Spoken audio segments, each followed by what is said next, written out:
And anyone who thinks that we're going to come into this life as disciples of Jesus Christ without testing are misinformed or naive or some other adjective thereof. It's all about testing. Matter of fact, over in the book of James, which it begins the chapter, consider it pure joy, my brethren, or my brothers and sisters in Christ, when you have tests of many kinds. Why? Because that testing of your faith will develop perseverance. And he ultimately goes and says, that will make your faith perfect. Not without mistake, but mature, so that you can handle the next test that comes along. And so today's lesson, we're going to look through the life of Jairus here at the various tests that he went through that brings him to this radical faith. Is everybody with me right now? Are you hanging in there? Is it making sense? Testing of our faith develops us into radical faith.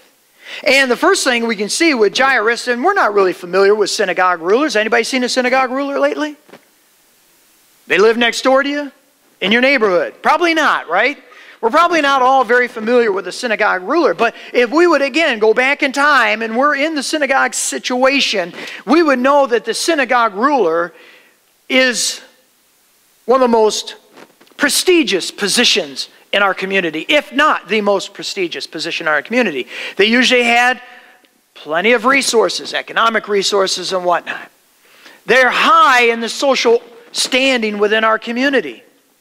This is usually a person who's very proud. And so one of the first tests that we see Jairus have is the test of pride. Now look at this man of position and power and prestige. It's amazing how when a test like a loved one dying will change our whole focus on how important we really are in our world today, isn't it?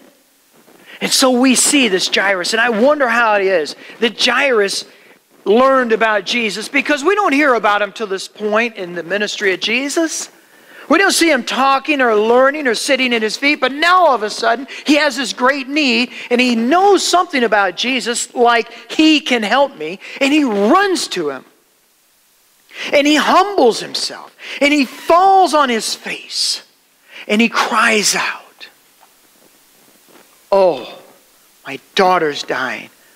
Come put your hands on her, and I know she'll be healed and she'll live." You know what Jesus said? That's the beginning point for all disciples of Jesus Christ. For those who are going to make that trek towards radical faith, it begins with this humility. In the Sermon on the Mount, he said, "Blessed are the poor in spirit." He's talking about those who are devoid of their own spirit. You've heard people say, "Hey, that person's really full of spirit," or "They're really full of themselves."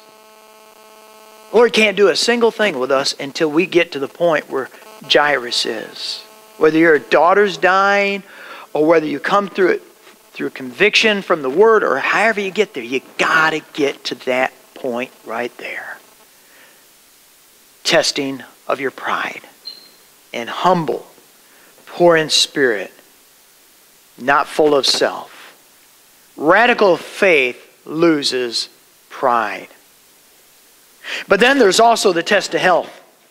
And which why, by the way, you can leave it on that slide, but I want to go back to that pride thing, because there isn't a single one of us to a various degree that does not struggle with that one I just talked about, the testing of pride. All of us do. And sometimes it's worse than others. That pride thing. Most of the trouble that we have, I can probably attribute to pride. Relational trouble, work trouble, pride. All full of ourselves. All thinking that we're so much better than what we really are. But then the test of health is equally is strong. And by the way, not just your own health, but as is in the case of this guy right here, his daughter was sick. And so when we have a loved one who's hurting, who's really struggling with our health, this is going to be a test of radical faith as well. I'm telling you, this health thing can mess with people's faith. Don't you know it? Some of you do know. I know there's many of you here who have struggled with either the health of someone else or your own personal health. And it is a struggle, it can really put your faith to the test. You know, I'm reminded of a guy way long ago by the name of Job. You remember him? His faith was put to the test. And he was a good man of faith. And Satan was saying, well, yeah, that's God. He's a man of faith because you know what? You just give him all kinds of stuff. He's got no worries in the world. He's got a comfortable life. Take away all of his stuff. And you know what? Then he will. What's going on behind me? Is that my speaker? Mike's doing it? I'm doing it. It's never done that before. Something weird. I just have to stand still. That's like impossible.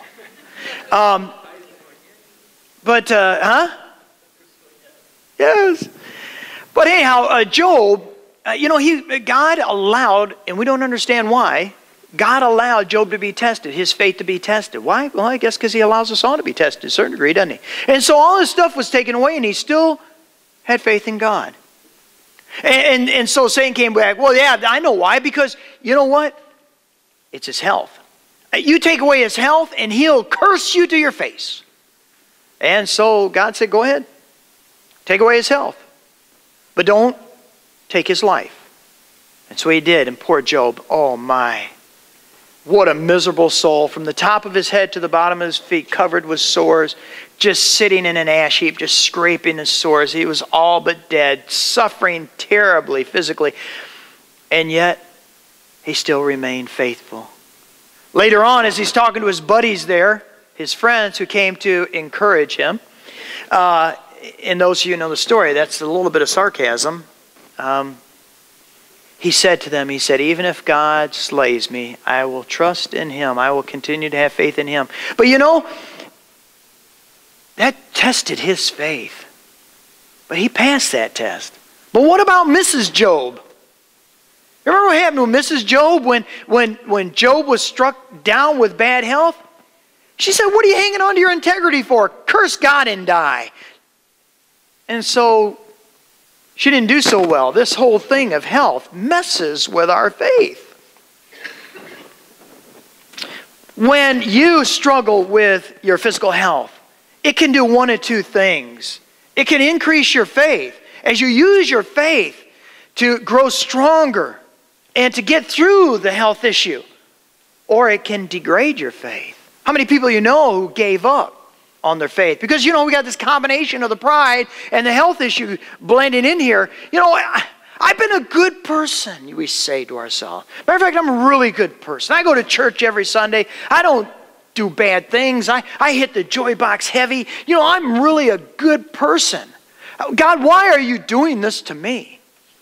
And their faith begins to wane and to struggle and to fail. The test of health is one that Jairus was dealing with. That's my daughter. This little 12-year-old daughter. What did she ever do to anybody? Why is it that she is sick? What about this woman? She's old. The one with the blood issue. Why my daughter? I can understand her. She's old. Take her. What about my daughter? He's struggling with that, no doubt. Our health can test our faith. Those of radical faith, though, will understand. As Paul said when he was suffering with a thorn in the flesh.